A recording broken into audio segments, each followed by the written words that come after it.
Namaste and welcome to this course on wildlife ecology. I am Dr. Ankur Avadia. I am an officer in the Indian Forest Service of the Madhya Pradesh cadre.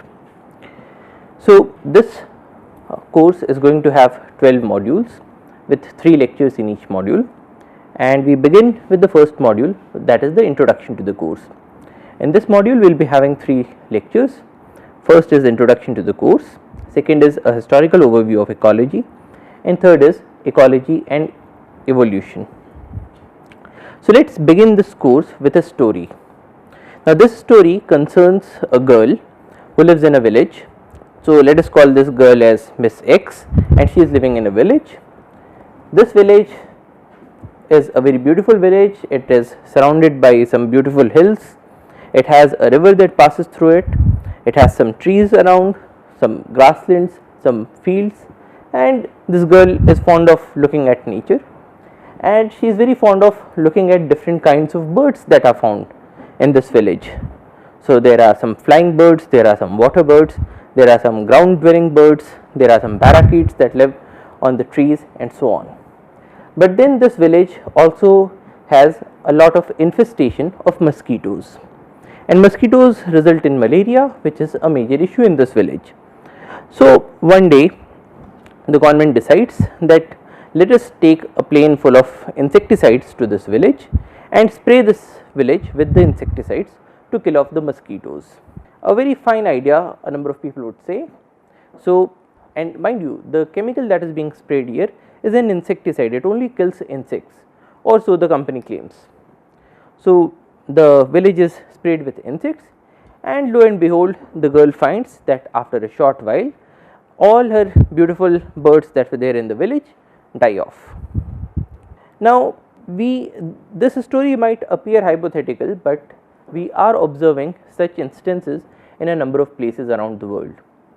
We have seen situations in which the spray of DDT has resulted in the death of birds.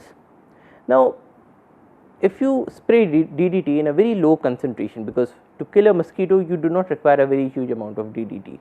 So, you spray this insecticide in a very low concentration, and still a number of birds die, and when their bodies are autopsied, it is found that they have a very huge concentration of DDT that is found inside their bodies. Now, let us look at another story. Now, this is a paper which says high levels of PCBs in breast milk of Inuit women from Arctic Quebec. Now, PCBs are polychlorinated biphenyls. Now, these are chemicals that are added to a number of plastics, and when Inuit women refers to women who have an Eskimo lifestyle. So, Quebec is a place in Canada. So, there are some Eskimo women that are living in the Arctic region of Canada, and when their breast milk was analyzed, it was found that it had a very high concentration of polychlorinated biphenyl. Now, the question arises that Arctic is a very serene place. It is, we do not go there and dump these chemicals in the Arctic, and still in the human population there we observe that there is a very huge concentration of a number of chemicals, a number of which are toxic to the newborn babies. So, some people have even argued that the most toxic food that a human being can eat is the breast milk of an Eskimo woman that is living in the Arctic regions. Now, how do these chemicals reach there, and is it important for us? Well, it is important because if you have chemicals in the breast milk, invariably they are going to reach another human body, and in this case the body of a human baby. And in certain instances this may even result in very tragic consequences. For instance, this was a case in which an infant was killed because it was breastfed by its mother, and the mother of the baby was on some drugs, she was taking drugs, and the baby died because the baby was getting a very high concentration of the drugs. Now, questions such as these are arising everywhere, they are arising anywhere and everywhere on this planet, and ecology deals with a number of these questions. So, if you look at the word roots, ecology comes from the Greek words oikos and logos. Oikos means a household where people live. So, when we say ecology, oikos is home, and logos is study. Now, we can see eco as a word root also in things such as economics, in which eco or oikos is home and nomi is to count. Now, ecology is the study of home. It could be my home, it could be your home, it could be somebody else's home, or it could be the home of other animals. It could be the home of tiger, it could be the home of elephant, it could be a marine home, and so on. Now, because of these word roots, we can have a number of different kinds of ecologies. So, for instance, when we are looking at the population of humans, we can have a subject of human ecology. If we are looking at different populations, we can have population ecology. If we are looking at marine environment, we can have marine ecology, because the marine environment is also a home to a number of animals. We can have forest ecology, or we can even have things like lacustrine ecology, which is a lake ecology. So, in all of these, what we are doing is we are studying the home of some organisms or some groups of organisms. So, which is why it is called ecology. So, ecology is the study of life at home, at the home of you, me, or some other organism. So, if we went to define ecology, ecology can be defined as the scientific study of interactions among organisms and their environment. So, essentially, if we have a forest,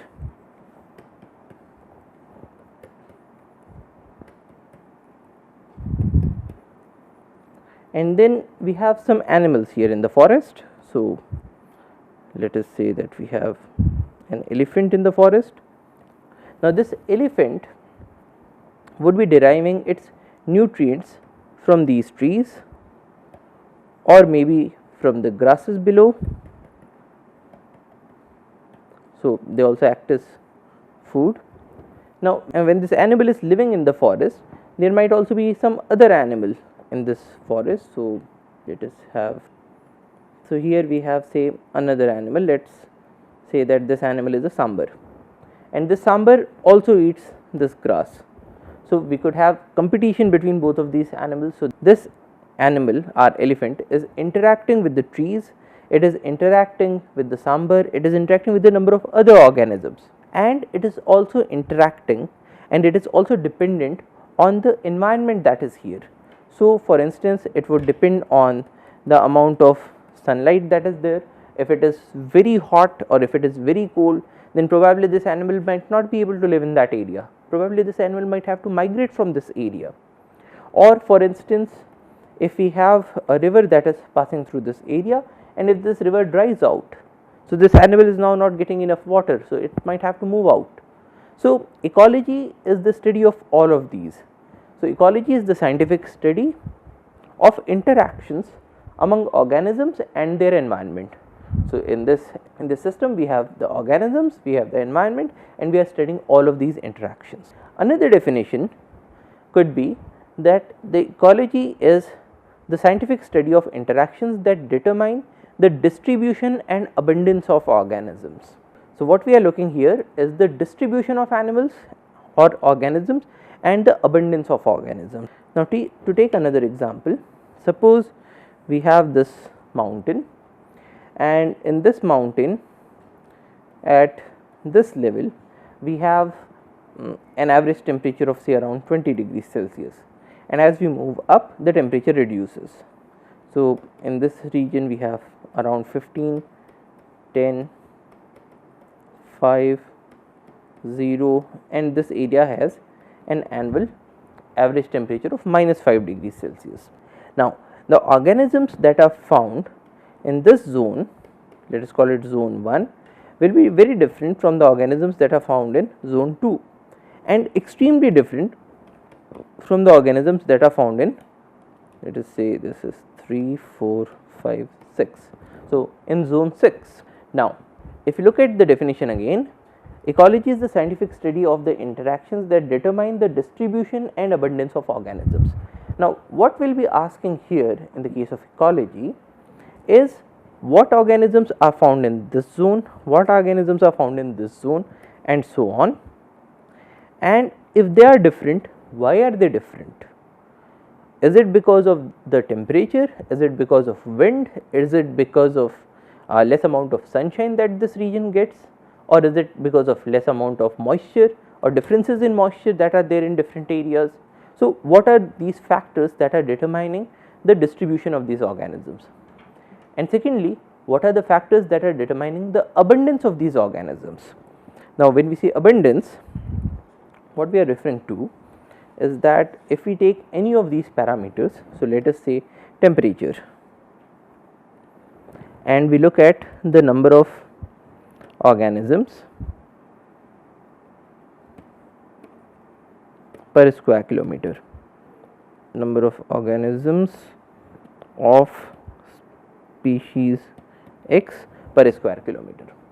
Now, what we will observe is that there would be a set of temperature in which these organisms find it very easy or very congenial to survive. So, for instance, in the case of us human beings, if our surrounding temperature is say around 25 degrees Celsius, we will feel extremely comfortable. So, this is the most comfortable zone. But then if we increase this temperature to, so this was say 25 degrees Celsius, now let us increase it to say 40 degrees Celsius. Now, at 40 degrees Celsius, a number of us might not be able to feel very comfortable.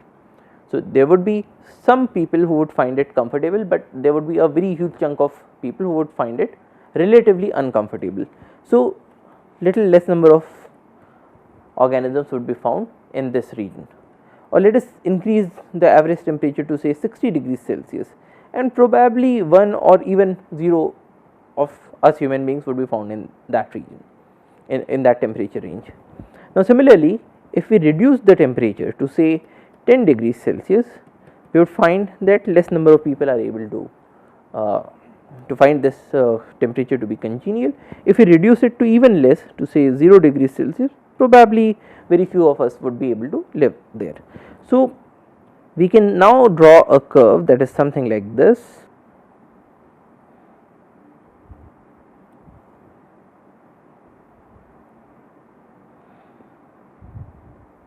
Now, this curve is telling us the abundance of human beings that would be found at different temperatures. So, there is this zone, we are arbitrarily dividing this curve into 3 regions. So, in this zone we will have less number of animals, in this zone we will be having more number of animals, in this zone we will be having less number of animals, and in these zones we will probably be having 0 number of animals.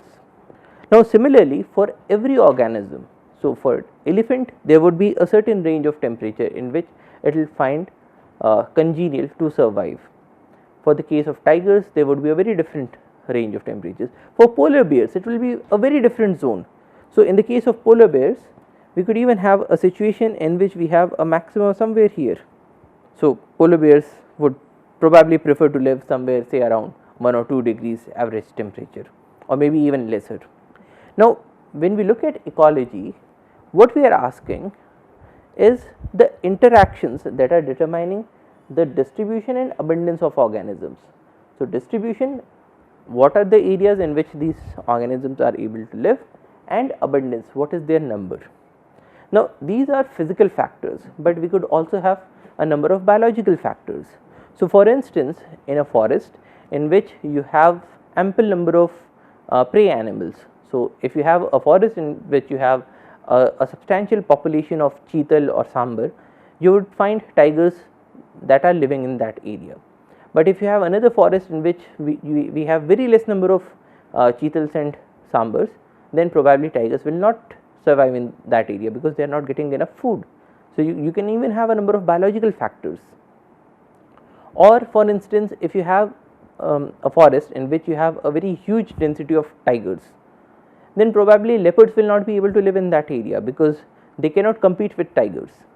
So, leopards would be found in an area where you do not have a very substantial number of tigers. So, you can have physical factors that determine distribution and abundance, or you can have biological factors that determine the distribution and abundance. Now, Let us recount some of the physical factors. Now, physical could be things like temperature, or say rainfall, or humidity, or wind speed, or the depth of soil that is found in that area, or the amount of sunshine that the area gets,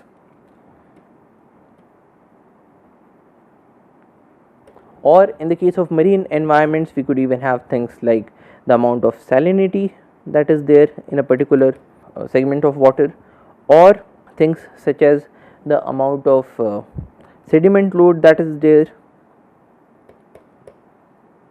in the water, or in the case of rivers we could even have things such as the speed of water. So, for instance, in the case of a river, the central region that has greater speeds would be used by certain organisms, and the surrounding regions that have lesser speeds would be utilized by some other organisms. So, these are all different physical factors that would determine the distribution and abundance of different organisms, and ecology would ask the question, what are these interactions that are driving the abundance and distribution of these animals. Now, let us look at some biological factors or the biotic factors. Now, biotic factors could include things such as food. So, this food could include things like the amount of grass or vegetation that you have, or the amount of prey that you have in this area. It would also be another biotic factor that would determine distribution and abundance would be the presence or absence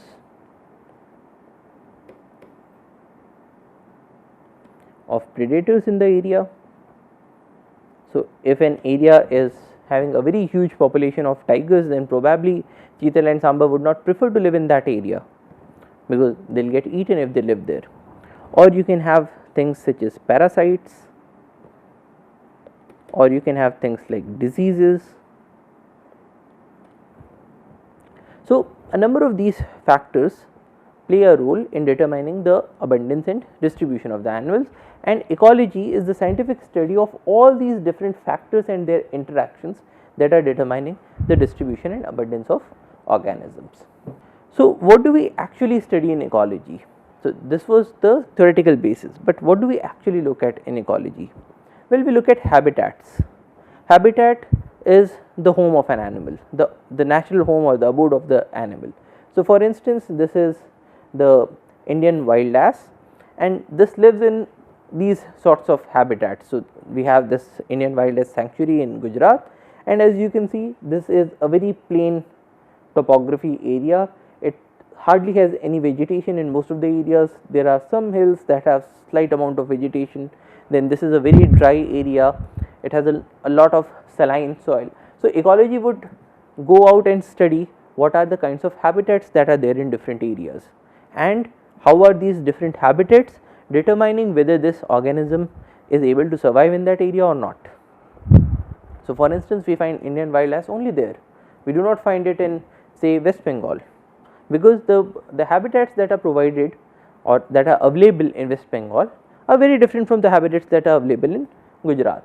And similarly, we have the Royal Bengal tiger that is found in West Bengal, but it is not found in Gujarat. So, ecology would go out and ask the question, what are the different kinds of habitats that the organisms get in different areas. Then it would go out and ask what is the amount of biodiversity that we have. So, for instance, in the previous image we saw that we have this Indian wild ass, and there are hardly any other animals that are seen here, and also the kinds of grasses that we have or the kinds of vegetation that we have here is very different from, say, something that we will find in Bharatpur. Now, Bharatpur is a bird sanctuary, and in this area we will find a number of birds, we will find and this area is regularly inundated with water. So, in this area we will be having a number of water birds, we will be having ground dwelling birds, we will be having a number of birds that live on these trees. Even the vegetation in this area will be very different, because this area has ample amount of water. So, the kinds of trees that will live here will be very different from what we are finding there in Gujarat. So, the next question that ecology would try to study is the level of biodiversity that we have. What are the different kinds of species that are found in each area? What is their abundance and distribution? So, for instance, if we look at this area, do we have say 1000 birds of this species and say only 10 birds of some other species, or do we have equal number of birds of all of these different species? So, that is also another topic that is studied in ecology. Next, we look at population interactions.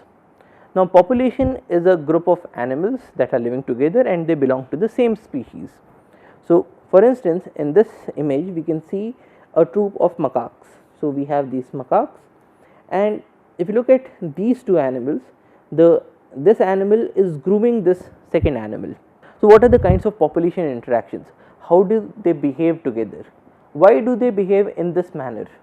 So, for instance, what is the profit or loss, or the gain or loss that is being provided to this animal by grooming this animal? Because in the first instance it might seem that this is an act of altruism. This animal is only grooming this animal and not getting anything in return. Now, such a system might not work in practice. So, in any case, this animal should give something back to this animal that was grooming it. So, how do these interactions work in these populations? How is this animal able to give back to the first animal? Are the kinds of things that we will study in ecology. Next, we will look at community interactions. Now, community is a group of organisms that belong to different species and they are living together. So, for instance, in this image, this is from Kaziranga, we can see we have a buffalo, we have some scavengers in the form of vultures, and then we have a number of different trees here, different species. Now, community interactions means what are the kinds of interactions that are being held between say this buffalo and the scavengers, or between the buffalo and the trees, and so on. So, for instance, in a number of trees we have a phenomena that is known as zoophily.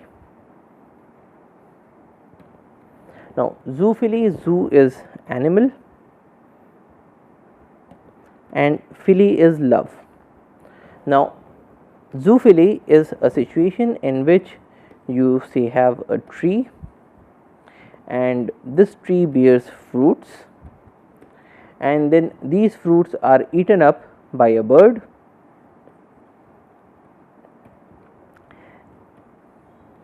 and when this bird eats up this fruit, it gets nutrients, but at the same time the seeds also get inside the bird. So, now the seeds of the tree are inside this bird, and then this bird moves to say some other location. So, let us say there is an electricity line and this bird then goes there, and then this bird defecates these seeds out here, and when it defecates you have all these seeds that have fallen onto the ground, and then after a while, after the next rains, we will have some small plants of this tree that grow up in this area. So, in this case this tree is using the bird as a vehicle to transport its seeds. So, zoo is animal, so it is using this animal which is the bird to transport its seeds. So, again in this case we can see that there is a one to one interaction or a give and take relationship between both of these organisms. The tree is giving food to the bird and the bird is giving a transport mechanism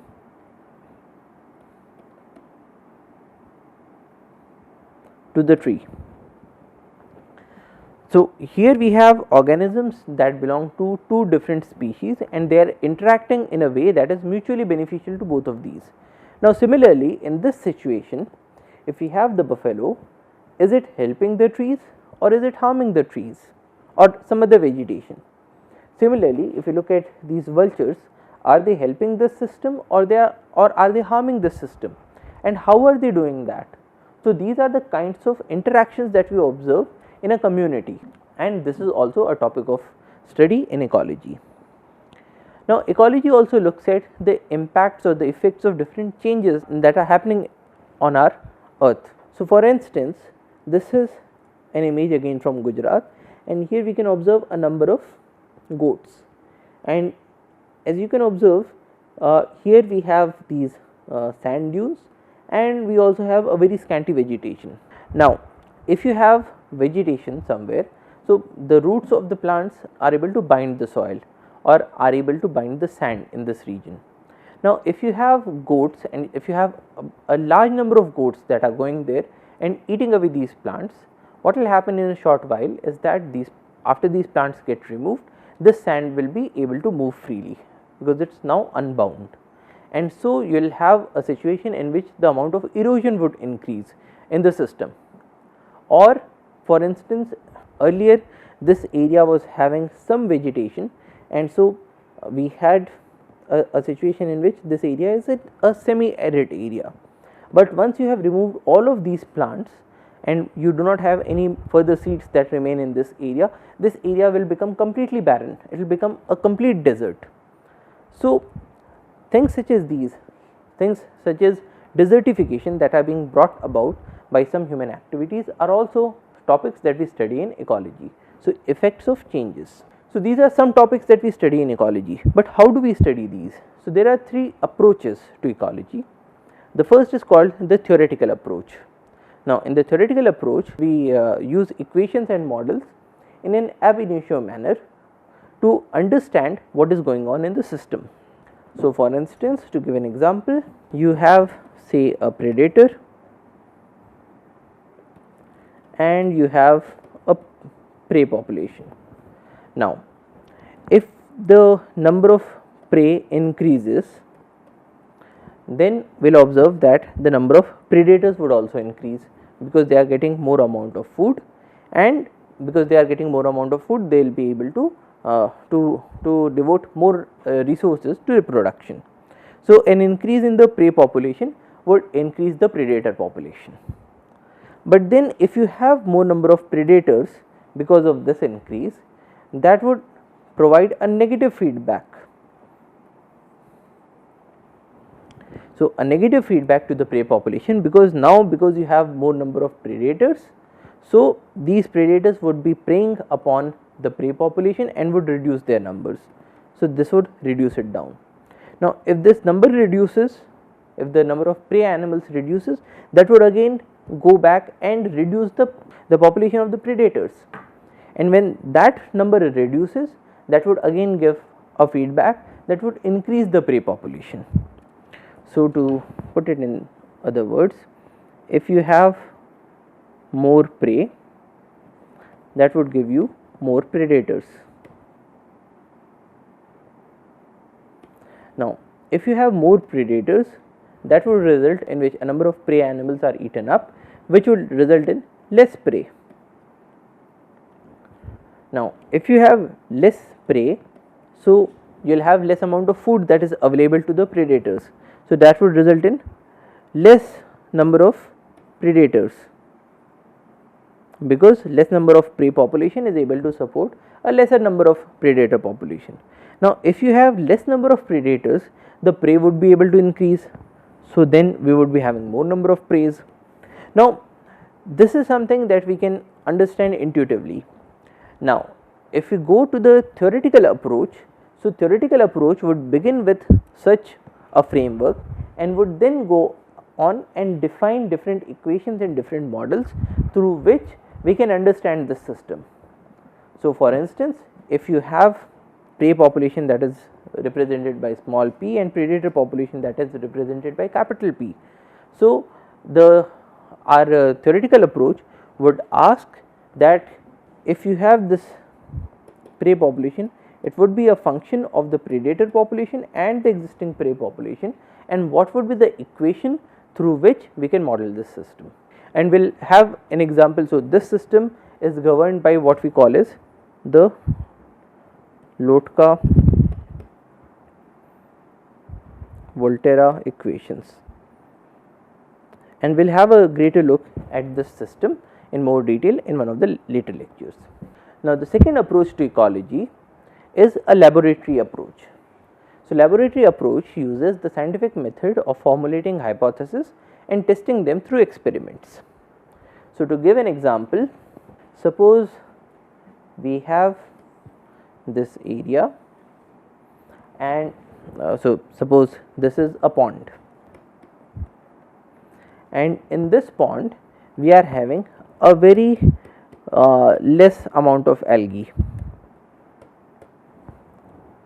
Now, the question that we could ask here is, what are the factors that are limiting the algae population in this pond? So, again we are looking at the abundance and distribution of an organism. In this case, this organism is algae. And now we are asking the question, what are the limiting factors in this pond because of which the population is less?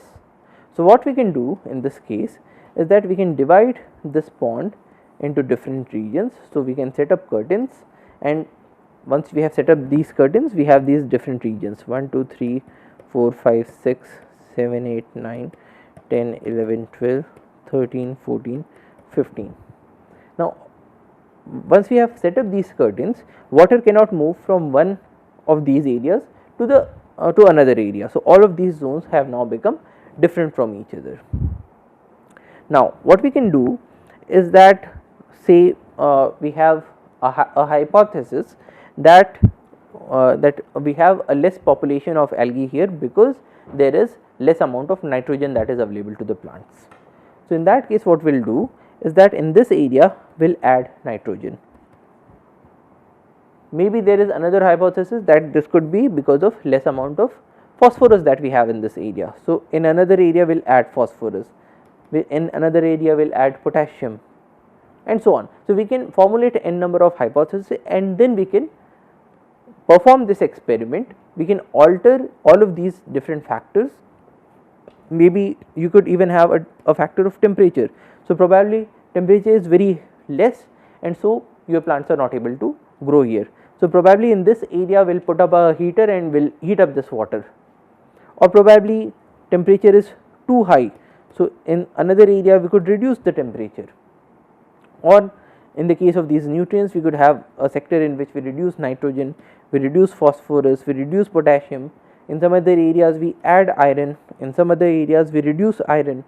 So, we can perform n number of experiments, and in all of these experiments we will keep certain areas as controls.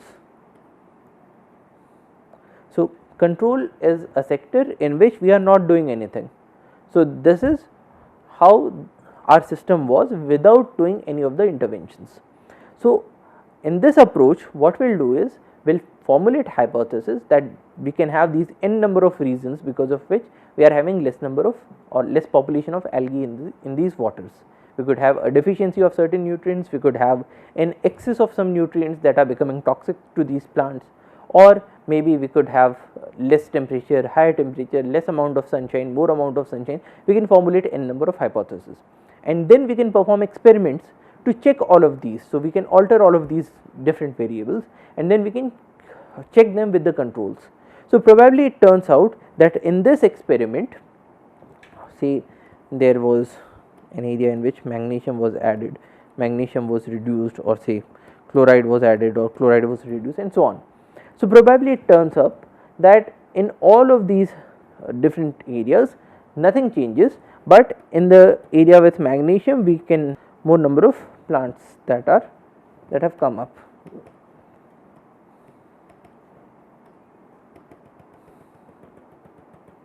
So, once this happens, we will be able to tell that we have a less population of algae in this pond because of a deficiency of magnesium.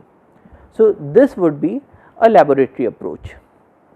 So, we are using the scientific method of formulating hypothesis. So, the first step is to formulate hypothesis. What are the things that could be playing a role in having a reduced population, and then we can test them out using experiments. So, we looked at the theoretical approach and the laboratory approach. The third approach is the field approach. So, field approach is through observations in the field. Now, a very good example of the field approach is what we refer to as the Langur Cheetal Association. Now, this association between these two species was figured out in Kanha. So, what people observed was that if you have a big tree and in this tree you have some langur population, that is a troop of langurs that are there on these trees, you will also find a number of cheetals that would come below this tree. So, what are the factors that are resulting in this particular distribution of animals, that wherever you get langurs on trees you find cheetals coming there. So, what people did was they just sat and they observed what are these langurs doing to the cheetals. So, they observed that if you are a langur and you are on top of a tree, you have a very good vantage location to observe the surroundings. So, if you have a tiger that comes up here and if you have these tall grasslands, so you have these grasses that are there, so a cheetal will not be able to observe the tiger, but a langur will be able to observe the tiger. And whenever this animal observes the tiger, it starts giving out calls, alarm calls, so that other langurs are also alarmed that there is a predator nearby. Now, when this happens, and you have a cheetal that is also nearby, so cheetal also hears the alarm. So, even though your cheetal was not able to see a tiger because it was there on the ground, it was not perching high up on the tree, if it is close to the langurs, it can make use of that information. So, that is one benefit that is provided by the langurs to the cheetals. Secondly, whenever the langurs are eating the leaves of the tree, they tend to be a bit destructive feeders. So, what they will do is they will pluck up a leaf, they will eat up its petiole and they will throw the rest of the leaves down. Now, especially in seasons where you have scanty vegetation or you have less number of green grass that is available. So, say in the summer season, you have this area that has all the dry grasses. Now, dry grasses are mostly unpalatable because they have a very high amount of silica content. If cheetal is going to eat up a dry grass, it is going to injure its mouth. So, it requires green vegetation. Now, when it comes to the bottom of this tree, a langur that will be plucking a leaf, eating its petiole and throwing the rest of the part down. So, cheetal will automatically get access to this food resource. So, this cheetal it is unable to climb up a tree and it is unable to get those leaves by itself, but by coming in close contact with the langurs, by just coming where the langurs are eating, and it can eat now all the leaves that are falling from the trees. So, this is a kind of observation that can only be made in the field. Now, similarly, why does langur tolerate cheetals when it is there? Because a langur is getting a viewpoint from here, it is not getting a viewpoint from here. Cheetals also have a very good sense of smell. So, probably if you have a tiger here and a langur was not able to see this tiger and the wind was blowing in this direction, so cheetal was able to get a sense. So, when cheetal gets a sense of this predator nearby, it will also give out an alarm call, it would run away and that would alert the langurs. So, essentially this kind of an association in which you have two different organisms that are interacting with each other, or a community interaction, can also be studied using the field approach. So, in the field approach we use observations in the field. So, these are three approaches to ecology, and in the rest of the course we will make use of all of these three different approaches to understand why an organism is somewhere, why an organism is not found somewhere else, and what we can do to help these organisms or to conserve these organisms. So, these are the three approaches to ecology: the theoretical approach, the laboratory approach and the field approach. So, in this course we will be having, so let us now have a look at the outline of the course.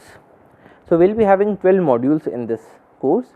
The first module is introduction to the course, a historical overview of ecology, which will tell us who did what to make the field of ecology, what are the contributions of different people, different scientists who made ecology the field that exists today. Next we will have a look at ecology and evolution. Does ecology drive evolution, and if yes, how does it do that? The second module will be about ecological structure. So, in structure we will have a look at the levels of organization. So, when we say a population of animals or a community of different organisms, what is an ecosystem and things like that. So, we will look at different levels of organization and how this organization helps the system to survive. Next, we will have a look at species abundance and distribution or biodiversity, and we will look at it in greater detail in the third lecture. The third module is ecological interactions. So, we will have a look at positive interactions and negative interactions and the study of behaviors and behavioral ecology. The fourth module is ecological energetics. So, in this module we will have a look at food chains, food webs and trophic levels, and we will also understand how and why are the birds dying because of the insecticides. We will have a look at primary production. So, primary production is how plants make food out of sunlight, and we will also have nutrient cycles, say carbon cycle, nitrogen cycle and so on. The fifth module is population ecology. Now, population is a group of animals that belong to the same species. So, say a group of cheetal or a group of sambar, that is a population. Now, if we want to study a population, we will have to define a number of population parameters. So, what is the number of organisms that are there, what is their sex ratio, how many offsprings are born to each mother and so on. We will also have a look at different demographic techniques to get an idea of these population parameters. Next, we will have a look at population growth and regulation. So, for instance, say we wanted to conserve tigers, how does this tiger population grow? Why is it not that we put tigers into a forest and this population shoots up? What are the factors that regulate its growth and what are the factors that may even lead to its decline are things that we will understand in this lecture. Next, population studies and their application. So, this is more of an applied topic. The sixth module is about community ecology, community nature and parameters, changes and ecological succession. So, succession is a process in which the ecology changes or the ecosystem changes from one state to another state. So, for instance, if you have say a piece of barren rock, so on this rock after a while we might observe that some algae grow up, and when you have some algae on these rocks, so after a while they would start degrading this rock, converting it into soil. Once you have the soil there, then you might have some other organisms that come in, say you have grasses that come into this rocky region. Once you have these grasses, they will degrade the rocks even further and make way to say small plants followed by some trees. So, this is the process of ecological succession. So, in the process of ecological succession, every species makes way for the next species till you reach a climax. So, we will have a look at ecological succession and also community organization. Now, the seventh module is about distribution and abundance. So, we have biogeography, that is the analysis of geographic distributions. Next, we have why are things where they are, what are the factors that regulate this distribution and abundance, and we will have a look at some push and pull factors in greater detail. The eighth module is management of threatened species. So, what are the different kinds of threats that we have to different species? So, there are a number of species that we are trying to conserve.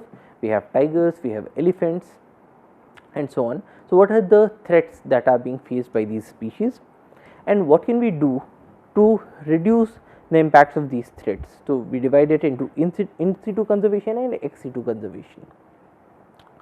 The ninth module is topics in human ecology. So, we will have an introductory session followed by human population growth and food requirements and sustainable development. The 10th module is ecology of change. So, we will have impacts of climate change, impacts of plastics especially on biodiversity and the impacts of oil spills. The 11th module is applied ecology. So, we have the optimum yield problem, biological control and ecotoxicology and pollution management and restoration ecology. And then we will devote a week to revision of all the topics that we have covered so far. Now, in this course we will have a continuous assessment. So, the assessment will be in the form of assignments and in the form of a final exam. Assignments will comprise multiple choice questions which will be based on the week's topics. And in the final exam we will be having 3 kinds of questions. So, we will be having final exam in 2 different slots, a morning slot and an evening slot, and we will be having 3 different kinds of questions. We will have recall questions. So, recall questions are those questions in which you have to give an answer based on recall from the lectures. Then we will have some questions that will come from the assignments, maybe slightly modified, but more or less based on the assignments. And third will be open type questions that will test your wider understanding of the whole topic. And the final exam will also comprise of multiple choice questions. Now, the final exam will be computer based and will not require you to write any lengthy answers. So, in this lecture we had a look at what ecology is, what are the different kinds of topics that we study in ecology, what is habitat, what are the kinds of interactions that we have, what is a population, what is a community, and so on. And we also had a look at 3 different approaches to ecology. We have theoretical approach, we have a laboratory based approach, and we have the field approach. And we will make use of all of these approaches as we move forward in this lecture. So, thank you for your attention. Jai Hind.